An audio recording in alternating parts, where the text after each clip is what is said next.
Today was challenging. One of my biggest, maybe a fear? I'm not sure if I'd call it a fear or challenge, whatever you want to call it. I have some physical challenges, some physical limitations, but they don't show up right away. So from the outside, I look perfectly healthy. I can walk perfectly normally for about 20 minutes until I can't. And then a series of neurological and vascular things happen, and then all of a sudden I can't walk. So I've learned that if I support myself while I'm still feeling okay, I can enjoy the thing that I'm doing. Whereas if I push through and walk for the 20 minutes or more, and then I take some sort of support, then I set off a chain reaction that causes challenges, sometimes even for a couple of weeks after, before I recover. So it's taken me many, many years for my ego to get out of the way and for me to accept where I'm at. And so if I go to things like a museum where there's a lot of standing or walking, I will request a wheelchair now. Huge for me. It took me over a decade before I was able to admit that that's helpful for me. But even in that acceptance, I hate doing it.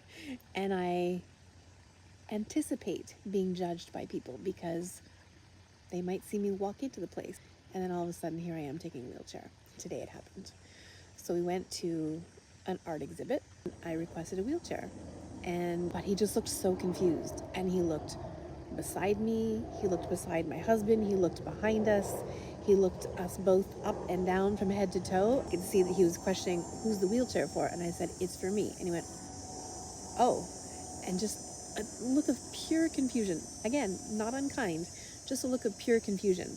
He goes and he gets the wheelchair, so I'm already uncomfortable, feeling like this fear that I have has been realized. And he says, we also could give you a cane. And it was just exactly highlighted the thing that I've been dreading, that people are looking at me and thinking, why the hell is she taking a wheelchair when she can walk? There's nothing wrong with her. And I'm sharing it because I'm someone who works with people who live with chronic pain. And chronic pain is invisible.